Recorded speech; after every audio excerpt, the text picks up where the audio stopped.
ہماری تو توجہ یہ ہے کہ یہ چہرے کے میل کچیل نکلیں، بدن کی میل کچیل دور ہو، ہمارے کپڑے بڑے ستھرے ہونے چاہیے، ہمارا تو دھیان اپنے ظاہر پہ نا، لیکن اہل اللہ کا دھیان باطن پہ ہوتا ہے۔ صوفیہ فرماتے ہیں کہ اندر صاف کرو۔ حضرت سلطان باہو بولے، دل کالے نالو منہ کالا چنگا، جے کوئی یہ رمز پچھانے ہو۔ اگر یہ رمز سمجھ میں آ گئی کہ منہ کالا ہو تو کوئی نہیں، دل کالا نہیں ہونا چاہیے۔ ابو لہب کا کیا معنی ہے؟ شعلے کی طرح چمکتا ہوا چہرہ رکھنے والا، اس کو اسی لیے ابو لہب کہتے ہیں، اس کا چہرہ ایسا چمکدار تھا تو اس وجہ سے اس کو ابو لہب کہتے تھے۔ تو چہرہ اس کا بڑا چمکدار تھا، دل کالا تھا، جہنم کا ایندھن بن گیا، قرآن نے پھٹکار ڈالی۔ اور ایک وہ بھی تھا جس کا دل صاف تھا لیکن بلال کا رنگ کالا تھا، اس کا اندر چٹا تھا باہر کالا تھا، اللہ اکبر، لیکن وہ تھا کرموں والا، وہ تھا رحمتوں والا اور حضور علیہ السلام کا متوالا۔ تو بات باطن کی ہے، بات ظاہر کی نہیں ہے۔ ہم اندر صفائی کی توجہ نہیں دیتے، باہر کی صفائی کی توجہ دیتے ہیں۔ پہلے اندر صاف کر لیں، اندر صاف ہو گیا تو پھر باہر بھی صاف کر لیں۔ اور اگر باہر صاف ہے اور اندر میل کچیل ہے تو باہو بولے کہ دل کالے نالوں منہ کالا چنگا، جے کو یہ رمز پچھانے ہو۔ اللہ کے محبوب علیہ السلام نے فرمایا اگر یہ صحیح ہو گیا تو پورا جسم صحیح ہو گیا۔ اور حضرت رومی نے جو اقبال کے مرشد تھے کہا کہ دل کو قابو میں کر لو، یہی حج اکبر ہے۔ حج اکبر کر لیا لیکن دل ہی ٹھیک نہ ہوا، کہتے ہیں کعبہ گیا گل نہیں مک دیجئے، دلوں نہ مکائیے۔ تو کہا اس کی اصلاح کرو، یہ حج اکبر ہے۔ از ہزاراں کعبہ یک دل بہتر است، ہزار کعبے سے ایک دل بہتر ہے۔ وہ کیسے؟ اس لیے کہ کعبہ بن گاہ خلیل اطہر است، کعبہ حضرت ابراہیم خلیل کی بنیاد ہے اور دل رب جلیل کی گزرگاہ ہے۔ اس لیے اس کی پاکیزگی کا سامان کریں، اس کی طہارت کا سامان کریں۔ آپ کسی کو بلائیں اور میلی کچیلی جگہ ہو، جہاں گندگی پڑی ہو، غلاظت پڑی ہو، تو آپ کا کوئی عزیز مہمان آئے اس کو بلا کر کے لائیں تو وہاں بیٹھے گا؟ جس کمرے میں آپ اس کو بٹھانا چاہیں اس میں تعفن ہو، اس میں بدبو ہو، اس میں غلاظت کے جگہ جگہ ڈھیر پڑے ہوئے ہوں، تو آپ اپنے مہمان کی نفاست طبع کو اگر جانتے ہیں تو کبھی بلائیں گے نہیں جب تک اس کو پہلے صاف نہیں کر لیں گے۔ کئی لوگ کہتے ہیں جی ہمارا جی چاہتا ہے کہ آپ کو بلائیں لیکن ابھی ہماری گلی بہت گندی ہے، ہمارے گھر میں ابھی کام ہو رہا ہے، جب کام ہو جائے گا تو پھر ہم آپ کو بلائیں گے۔ ہم شادی اس لیے لیٹ کر رہے ہیں کہ مہمانوں نے آنا ہے تو ابھی ہمارے مسئلے چل رہے ہیں۔ یہ کئی لوگ بائی پاس کی وجہ سے شادیاں روکے ہوئے تھے کہ وہ کہتے تھے وہ راستہ نہیں ہے۔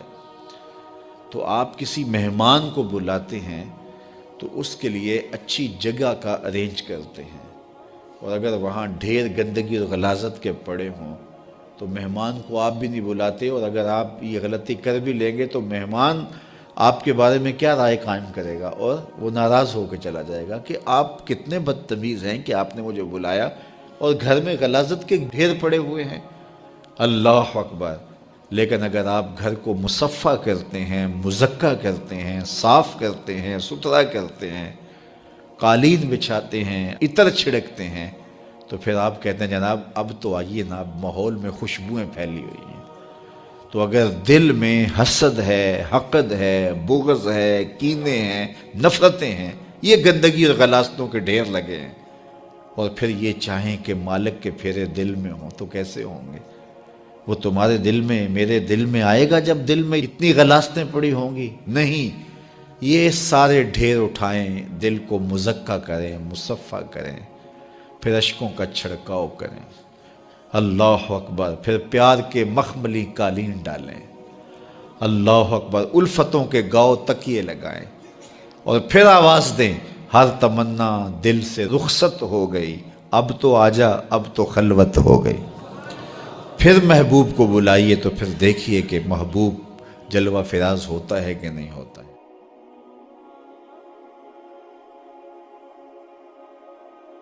مصر کے اندر حضرت موسیٰ علیہ السلام نے ایک کبتی کو تھپڑ مار دیا تھا، قرآن مجید کے دامن میں یہ واقعہ موجود ہے۔ تو آپ کی جلالت اور آپ کے زور کی تاب نہ لاتے ہوئے وہ وہیں ڈھیر ہو گیا، اس کی موت واقع ہو گئی۔ تو مصر کے حالات کشیدہ ہو گئے اور حضرت موسیٰ علیہ السلام کو مصر چھوڑنا پڑا۔ تو وہ شہر مدین کی جانب جا رہے تھے کہ راستے کے اندر ایک کنواں تھا، وہاں کچھ لوگ اپنے جانوروں کو پانی پلا رہے تھے۔ تو حضرت موسیٰ نے دیکھا کہ دو پردہ دار خواتین ہیں، وہ اپنے جانوروں کو ایک سمت لیے کھڑی ہیں۔ سمجھ گئے کہ مردوں کے ہجوم میں آنا نہیں چاہ رہی، ان کا حیا مانے ہے۔ تو آگے بڑھے اور ان کے جانور ہانکے اور ان کو سیراب کیا اور پھر ان کی جانب ہانک دیے۔ وہ واپس گئیں اور اپنے والد بزرگوار سے کہا کہ ایک سال نوجوان جس کی آنکھوں میں شرم و حیا تھا، اس نے ہمارے ساتھ یہ مہربانی کی۔ تو ان کے والد گرامی نے کہا کہ جاؤ اس کو بلا کے لاؤ۔ قرآن مجید میں اس کا ذکر کیا گیا، فجاءتہ احداہما تمشی علی استحیاء، ان میں سے ایک خاتون حیا میں سمٹی ہوئی حاضر ہوئی۔ اس نے کہا کہ ہمارے والد گرامی آپ کو بلاتے ہیں، آپ نے ہمارے ساتھ جو مہربانی کی ہے اس کا وہ اجر دینا چاہتے ہیں۔ تو حضرت موسیٰ علیہ السلام ان کے ساتھ چلے گئے، اور جب گئے تو یہ گھر تھا حضرت شعیب علیہ السلام کا، اور یہ صاحبزادیاں حضرت شعیب علیہ السلام کی تھیں۔ تو اس خاتون کا شرم و حیا کے ماحول میں حضرت موسیٰ علیہ السلام کو یہ کہنا اور چل کے اس انداز سے آنا، قرآن نے اس کی حکایت بیان کی ہے۔ تو خدا کو پسند ہے کوئی خاتون حیا کے ماحول میں آئے تو اللہ اس کی آمد کو اور اس کے آنے کو قرآن کا عنوان بنا دیتا ہے اور قرآن کی حکایت بنا دیتا ہے کہ جو خاتون حیا کے جوہر کی مالکہ ہو وہ اللہ کو کتنی اچھی لگتی ہے۔ اللہ اکبر۔ حضرت نبی اکرم صلی اللہ علیہ وآلہ وسلم کا فرمان حیا کے حوالے سے، الحیاء من الایمان، حیا ایمان سے ہے۔ تو جتنے بھی ایماندار لوگ ہیں وہ پھر حیا کے جوہر سے مزین ہوں گے، مالا مال ہوں گے۔ آپ دیکھ لیجئے سب سے بڑے ایماندار تو میرے اور آپ کے آقا مولا ہیں، اور حضور کمواری لڑکی سے زیادہ حیادار تھے۔ باقی حضور کے اصحاب دیکھ لیجئے، ان کا حیا، اور حضور کی ازواج مطہرات کا حیا دیکھیے۔ ام المومنین حضرت عائشہ رضی اللہ تعالی عنہا فرماتی ہیں کہ حضور کا جب وصال ہوا اور حضور میرے حجرے میں دفن ہوئے تو میں جب حضور کی قبر انور پہ جاتی تو معمولی چادر اوڑھ کے چلی جاتی، اس خیال سے کہ میرے شوہر ہیں۔ پھر حضرت ابو بکر صدیق رضی اللہ تعالیٰ عنہ کا وصال ہوا تو وہ بھی ساتھ دفن ہو گئے، تو میں پھر بھی اسی حالت میں جاتی اور میں سوچتی کہ ایک میرا شوہر ہے اور دوسرا میرا والد ہے۔ کہا پھر حضرت عمر رضی اللہ تعالیٰ عنہ کا انتقال ہوا اور وہ بھی ساتھ مدفون ہوئے۔ تو حضرت ام المومنین فرماتی ہیں کہ اب جب میں جاتی تو میرا جانے کا انداز مختلف تھا۔ فواللہ ما دخلت الا وانا مشدودۃ علی ثیابی حیاء من عمر۔ کہا اب جب بھی میں جاتی تو خوب اوڑھنی اوڑھ کے اور چادر لے کے جاتی، مجھے عمر سے حیا آتی۔ یہ ام المومنین کا انداز زندگی ہے۔ مخدرات اسلام کو اس سے سیکھنا چاہیے۔ جو قبر میں دفن ہیں ان سے بھی یہ حیا کریں، جو مومنوں کی ماں بھی لگتی ہیں۔ اور آج یہ دلائل دیے جائیں کہ پردہ تو جناب دل کا ہوتا ہے، چہرے کا پردہ تو نہیں ہے۔ باقی کسی کو اپنی آنکھ میں شرم پیدا کرنی چاہیے۔ عورت کو کیا ضرورت ہے کہ وہ اپنے آپ کو ڈھانپ کے رکھے؟ اب ام المومنین کا عمل یہ ہے کہ فرماتی ہیں کہ میں اپنے آپ کو خوب سمیٹ کے جاتی حیاء من عمر۔ عمر قبر میں ہیں لیکن ام المومنین فرماتی ہیں مجھے پھر بھی حیا آتی۔ اور حضرت سیدہ طیبہ طاہرہ حضرت فاطمہ الزہرا رضی اللہ تعالی عنہا نے کہا کہ عورت کے لیے بہترین پردہ یہ ہے کہ اس کو کوئی غیر مرد نہ دیکھے اور وہ غیر مرد کو نہ دیکھے۔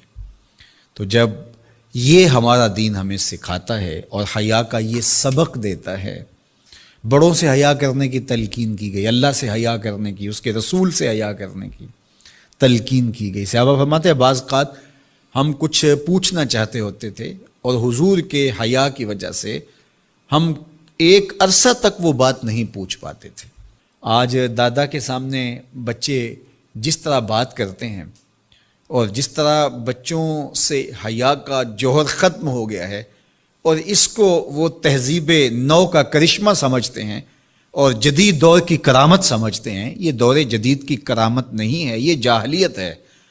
بڑوں کا احترام اور بڑوں کی عزت یہ زندگی کا جم